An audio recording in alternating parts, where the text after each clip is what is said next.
मनुष्य हमेशा से समय को समझने और नियंत्रित करने का प्रयास करता आया है।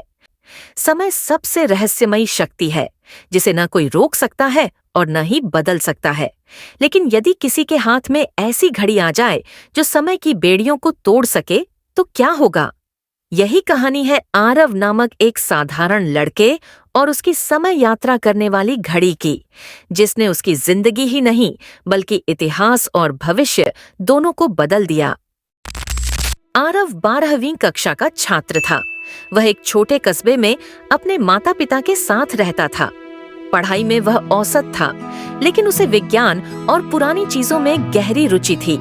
अक्सर वह कबाड़ी की दुकानों पर जाकर पुरानी किताबें, रेडियो और घड़ियां खरीद लाता। एक दिन वह कस्बे के पुराने बाजार में घूम रहा था। अचानक उसकी नजर एक बूढ़े कबाड़ी पर पड़ी, जिसकी दुकान पर धूल से ढकी पुरानी वस्तुएं रखी थीं।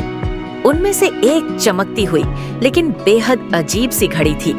घड़ी गोल आकार की थी, लेकिन उसके डायल पर केवल संख्याएं ही नहीं बल्कि रहस्यमयी चिन्ह भी बने थे। उसकी सुइयां असामान्य ढंग से घूम रही थीं, मानो समय को माप नहीं रही हो बल्कि उसे नियंत्रित कर रही हो। आरव ने कबाड़ी से पूछा, बाबा, ये घड़ी कितने की है? बूढ़ा मुस्कुराया और बोला, बेटा, यह कोई साधारण घड़ी नहीं है। ये घड़ी समय की कैद को तोड़ सकती है, लेकिन इसे संभालना हर किसी के बस की बात नहीं। आरव को बात पर विश्वास नहीं हुआ, पर उसके दिल में जिज्ञासा और उत्सुकता जाग उठी। उसने थोड़े पैसे देकर वह घड़ी खरीद ली। शाम को घर आकर आरव ने घड़ी को ध्यान से देखा। घड़ी के पीछे अजीब सी नक्काशी थी और एक बटन भी लगा था। जैसे ही उसने वह बटन दबाया, घड़ी से हल्की सी नीली रोशनी निकली और कमरे की दीवारों पर अजीब चिन्ह उभर आए। अचानक उसे महसूस हुआ कि कमरा हिल रहा है। उसकी आंखें बंद हो गई। जब उसने आंखें खोली तो उसने खुद को अपने ही कस्बे में पाया, लेकिन सब कुछ अलग था। लोग पुराने जमाने के कपड़े पहने हुए थे, सड़कें कच्ची थीं और कहीं भी मोबाइल या गाड़ियां हो नहीं थीं। आरव घबरा गया। उसने पास के एक आदमी से पूछा, ये कौन सा साल चल रहा है? भाई, यह सन 1857 है। आरव दंग रह गया। उसे समझ आ गया कि यह घड़ी उसे अतीत में ले आई है। अतीत की यात्रा के बाद आरव के मन में और उत्सुकता जागी। उसने सोचा, क्यों न भविष्य की ओर भी जाया जाए।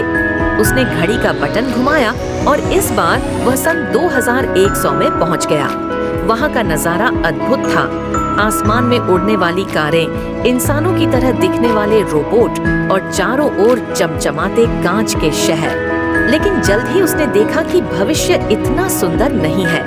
धरती पर पेड़ लगभग खत्म हो चुके थे, हवा जहरीली थी और लोग कृत्रिम ऑक्सीजन मास्क लगाकर घूम रहे थे।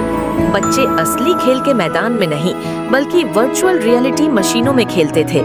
आरव को झटका लगा। उसने सोचा, यदि अभी से इंसान सावधान न हुआ तो भविष्य ऐसा ही होगा। आरव ने घड़ी का राज अपने दोस्त समीर को बताया। शुरू में समीर को विश्वास नहीं हुआ, लेकिन जब उसने खुद समय यात्रा की तो वह लालच में आ गया। उसने सोचा कि घड़ी का इस्तेमाल कर वह भविष्य से धन दौलत लाकर अमीर बन सकता है। एक दिन समीर घड़ी लेकर भविष्य में गया और वहां से हीरे जवाहरात और नई तकनीक की चीजें ले आया। लेकिन जैसे ही उसने ऐसा किया, समय का संतुलन बिगड़ गया। अचानक वर्तमान की दुनिया में अजीब घटनाएं होने लगीं। कभी सूरज अचानक गायब हो जाता, कभी रात दिन में बदल जाती। लोग हैरान और परेशान हो गए। जब समय का संतुलन बिगड़ा तो आरव को एक रहस्यमयी जगह पर बुलाया गया। वहां उसका सामना कालदेव से हुआ, समय के देवता। कालदेव ने कहा, बेटा, यह घड़ी ब्रह्मांड की सबसे बड़ी शक्ति है। इसे तुम्हारे पूर्वजों ने बनाया था, लेकिन दुरुपयोग के डर से इसे छुपा दिया गया। यदि इसका इस्तेमाल स्वार्थ के लिए हुआ तो पूरा ब्रह्मांड नष्ट हो सकता है। देवता, मैं अपनी गलती सुधारूंगा। कृपया मुझे एक मौका दीजिए। तुम्हें समय की डोर को फिर से संतुलित करना होगा। इसके लिए तुम्हें 3 कठिन यात्राएं करनी होंगी। अतीत, वर्तमान और भविष्य, और 3 सबक सीखने होंगे। आरव फिर से 1857 में गया और देखा कि स्वतंत्रता सेनानियों ने बिना किसी स्वार्थ के देश के लिए प्राण न्यौछावर कर दिए। उसने समझा कि सच्ची शक्ति बलिदान और निस्वार्थ भाव में है। आरव अपने कस्बे में लौटकर देखता है कि लोग लापरवाही से पेड़ों को काट रहे हैं और प्रदूषण फैला रहे हैं।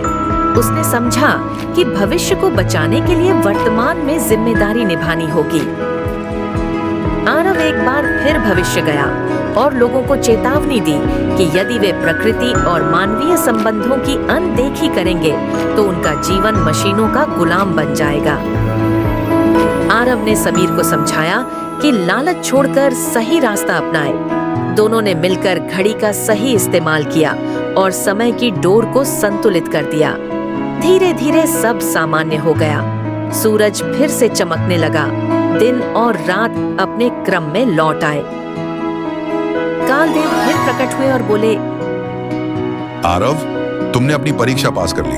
अब यह घड़ी तुम्हारे पास नहीं रहेगी, क्योंकि इसका रहस्य किसी एक इंसान के पास नहीं होना चाहिए। लेकिन तुम्हारे भीतर जो ज्ञान और समझ है, वही तुम्हारी असली ताकत है। घड़ी तो गायब हो गई, लेकिन आरव के दिल में समय यात्रा के अनुभव हमेशा के लिए बस गए।